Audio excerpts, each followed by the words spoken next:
안녕하세요. 나의 병원 한의사 정준석입니다. 오늘은 잘못 알고 있는 속설 하나 짚고 넘어가 보겠습니다. 이건 진짜 저희 세대 들었던 얘기 중에 하나고, 요즘 젊은 친구들이나 요즘 분들은 뭐 그런 얘기 있었어 라고 전혀 모를 얘기긴 한데, 밤에 무섭게 미안합니다. 밤에 문을 꽉 닫은 채로 선풍기를 틀고 자면 죽는다더라, 이런 얘기가 있었고요. 실제로 이게 뉴스 기사에도 났습니다. 열대야 때문에 밤마다 고생들 많으실 겁니다. 그러나 아무리 더워도 선풍기나 에어컨을 켜놓고 자는 것은 피하겠습니다. 그러다가 죽음에 이르는 사고가 최근 잇따르고 있습니다. 김명섭 기자입니다. 울산의 50대 문모 씨는 휴일인 어제 선풍기를 틀어놓고 자다가 변을 당했습니다. 그래서 그 어린 마음에 아무리 그 여름에 덥고 땀이 나도 선풍기는 끄고 잤던 기억이 있는데요. 시간이 지나서 이건 다 거짓말이라는 걸 다 알고는 있는데, 과연 어떤 이유에서 그 얘기가 나왔으며 왜 오해인지에 대해서 설명을 한번 드려볼게요. 지금 생각해보면 그런 생각도 해요. 이 옛날에는 우리 아끼고 근검절약하는 시대였으니까 전기세를 아끼게 만들려고 보통 그때 뉴스에 나온 기사대로 설명을 드리면, 문을 닫은 채로 선풍기를 틀고 자면 죽는 이유 중에 첫 번째가 그 선풍기의 빠른 바람으로 인해서 일시적으로 이 호흡을 해야 되는 곳에 기류가 변화가 돼서 산소가 부족해서 질식사한다더라. 네, 너무 소설 같은 얘기죠. 첫 번째는 완벽한 밀폐 상황이 만들어질 수가 없죠. 아무리 문을 꽉 닫아도, 우리 예를 들어 보면 불이 날 때 우리가 연기가 쭉 퍼질 때 제일 먼저 막아야 되는 곳이 문틈이잖아요. 그렇듯이 아무리 닫아놨다 하더라도 일단 밀폐된 공간이 아닙니다. 그리고 두 번째, 바람을 아무리 강풍으로 하더라도요, 이 기류의 변화 때문에 산소 공급을 적게 만들 정도의 강한 바람이 나오지 않습니다, 선풍기는. 그래서 이거는 절대적인 오해고요.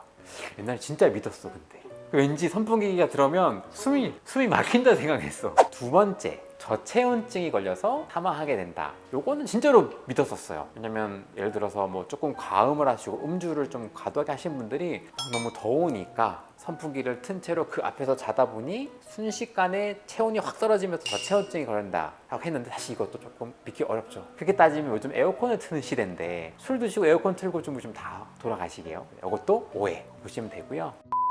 근데 실제로 우리가 선풍기를 틀고 잤을 때 건강한 상황은 아니겠죠. 여름에 덥다 그래서 선풍기를 밤새도록 쐬고 잤을 때 분명히 안 좋아지는 것들은 분명히 있습니다. 첫 번째는 일반적인 근육통. 아무래도 보통 우리가 덥다 그래서 여름에 선풍기 바람을 바로 쐬고 자게 되면 그래도 안 쐴 때에 비해서 체온은 떨어지긴 하거든요. 그럴 때 근육이 체온을 뺏기지 않기 위해서 수축을 하게 됩니다.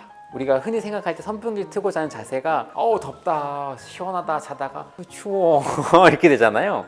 그 다음날 뻣뻣해요. 뻣뻣하고 뭔가 담이 걸리는 분들도 계시고, 밤새 내내 내가 조금 기온이 좀 떨어져 있는 것들을 유지하기 위해서 움츠렸던 몸들이 아무래도 다음날 근육통으로 발생한 경우가 있습니다. 두 번째는 이 바람을 직접 쐬다 보면은 우리 피부에 수분을 유지하는 것들이 다 날아가다 보니까 피부 건조해지잖아요. 다음날 피부뿐만 아니라 점막들을 촉촉하게 유지해줘야 되는 뭐 눈이라던가 코, 입 같은 것들이 바싹바싹 마르면서 어떻게 보면 감기를 더 빨리 걸리게 만들기도 하고요. 세 번째는 한의학적으로 이 바람은 풍이라 그래서 너무 과도한 바람을 쐬게 되면 풍이 온다라고 표현을 하거든요. 그래서 우리 찬 데서 대고 잤더니 풍을 맞아서 입이 돌아가더라 이런 얘기도 들어보셨죠? 이런 것들이 아까 처음 설명드렸던 약간 추워져 있는 상황에 있어서의 근육이 수축하는 경향도 있지만, 사실 그로 인해서 안면신경, 신경들의 정당 경로를 조금 압박을 하거나 혹은 일시적으로 좀 마비를 시켜서 실제로 안면마비를 오게 만들기도 합니다. 이 추워지는 계절에 웬 선풍기, 추운 얘기냐 하시겠지만, 이건 최근에 진짜로 우리 옛날 추억들을 쭉 돌려보면서 생각하다가 어떤 기사를 보고 저희가 말씀드리는 거거든요. 앞으로 이렇게 조금 오해라고 생각되거나 좀 재밌는 내용들은 제가 하나씩 오해를 짚어보고 오해를 풀어보도록 해보겠습니다. 혹시 궁금하신 어떤 오해나 이거 진짜 맞는 거야 라는 것들이 있으시면 저희 댓글에 달아주시면 저희가 한번 보고 재밌는 내용들은 한번 답을 드려볼게요.